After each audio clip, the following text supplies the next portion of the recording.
today, I'm just playing. This is the second video that I have in this series. The second video today, like the sixth video in total.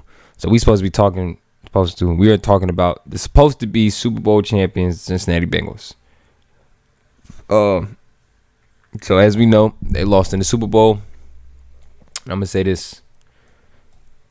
We all know what they needed to work on. It was obvious. It was very obvious. Okay. The offensive line.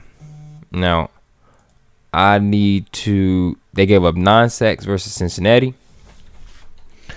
Cincinnati Bengals versus the Tennessee Titans. So, in this game, my man's Joey B. Where's it at? Team stats.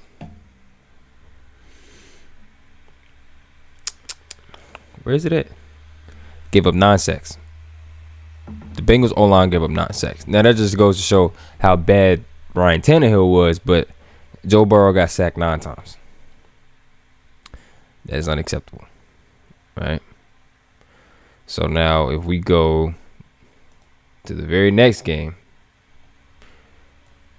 versus Kansas City, I don't think he got sacked as much because Kansas City O-line is meh. I mean, D-line, excuse me. The D-line is meh.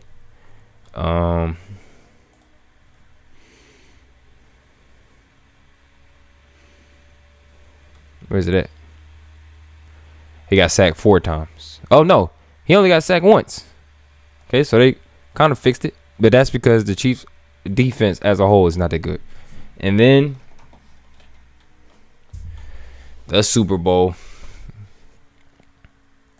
I just knew it was going to happen. And it didn't look like it at the start, but it happened. 7 sacks.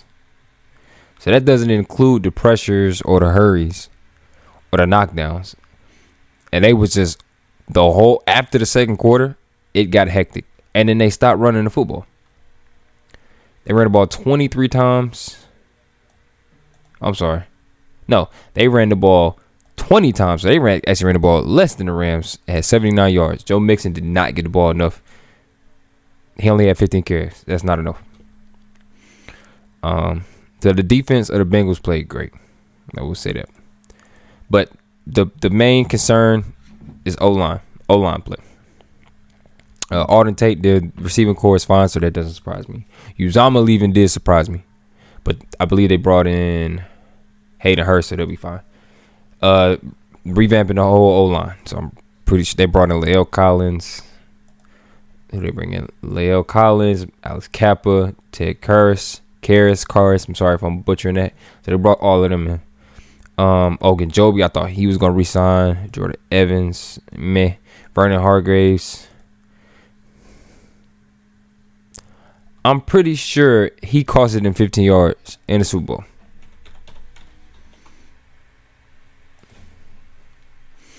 Yes, he did. As he ran onto the field, as he wasn't even dressed for the game, and gave up a 15-yard unsportsmanlike conduct. So I'm not shocked that he's gone. Trey Waynes is gone, and Ricardo Allen retired. So now let's move to the acquisitions. Back up, Hayden Hurst would be Uzomah's replacement. I still don't know why Uzomah didn't resign. La'el Collins was a big deal. Alex Kappa was a great deal. Ted Karras would be a good deal. BJ Hill would be a good deal, especially replacing Ogunjobi. Will you back up? Will you please back up? It's not going to happen. It's not happening. Sit down. It's not happening. Eli Apple signed a 1-year deal, but everybody was trashing him after that game versus the Rams where he gave up the game with a touchdown. Trey Flowers re-signed. Jesse Bates. I know Jesse Bates wants a big deal. And there were Eagles reporters saying they want asking the question, should we trade for him? I got a cat that's right next to me. I'm sorry. Can you move? This is not the time. You ain't never over here during this. Sorry. Clark Harris is the GOAT with the mustache. They don't have it? Dude. Where's it at?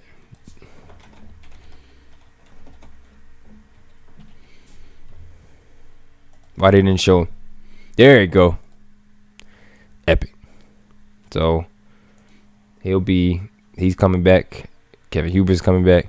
Jesse Bates, yeah. There were Eagles pages asking, should we trade for him?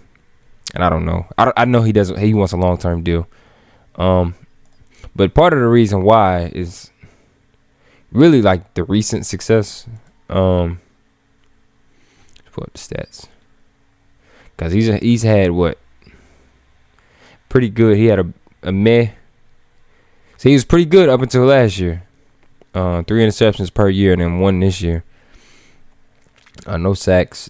The tackles were kind of down. The tackles were definitely down, but he did miss a game. But that's 21. That's 21 more tackles that he probably wasn't gonna get. So yeah, I mean his production was kind of down this year, but I mean I think they should sign him. But if the Eagles can get their hands on him, I'll take him. Go, bye. So as far as fixing their O-line and getting help on the back half, I think they did a pretty good job. Everybody was clowning Eli Apple. Like Eli Apple wouldn't do that to literally everybody. So they brought in Daxton Hill from the draft. Now I think, Daxton Hill might be Jesse Bates' replacement if they don't manage to re-sign him or bring him back. I'm thinking that's my hypothesis, because I mean he'll take his spot and that's it. I'm not a Bengals insider. I have no knowledge, but that's just my guess. So there's that.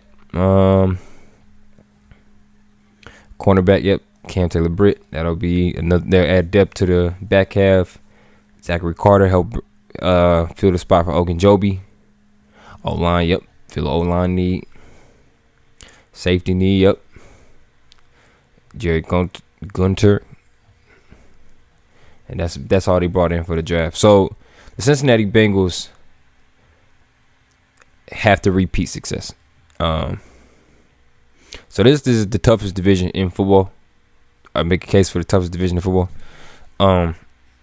So I'm gonna say for them, because I said in the Ravens video, I just recorded a Ravens video, is 10 games for the Ravens.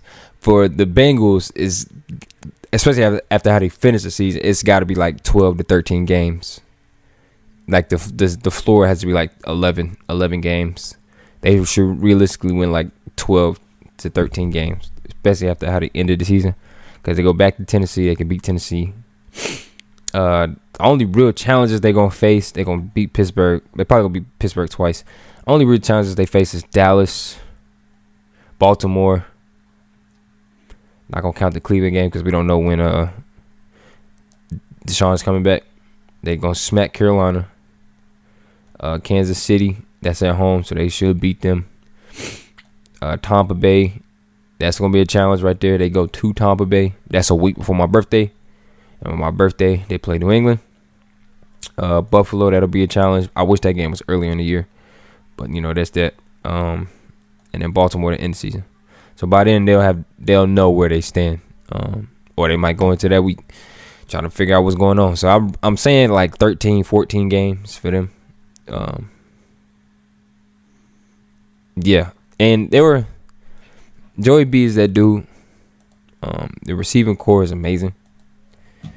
Their biggest concern, it was not offense, or it was the offensive line. But in that game in the Super Bowl, I really thought that they should have ran the ball with Joe Mixon more. I'm sorry. 15 carries is not enough. So, I mean, Hayden Hurst would be a great addition. Thaddeus Moss, he's there for Joey B.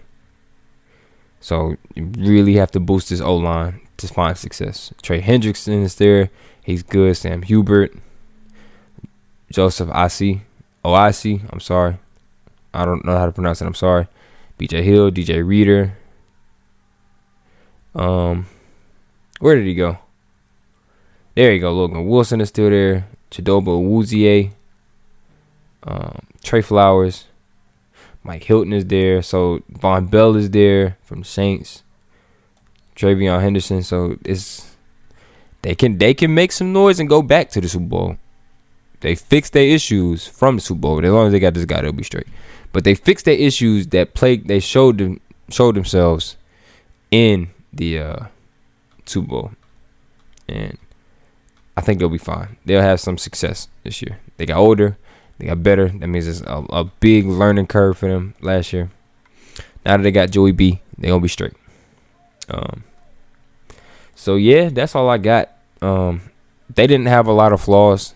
They weren't really injured, so they took advantage of what they did. A bad division at the time, because the Browns was trash, the Steelers was trash, and the Ravens was injured.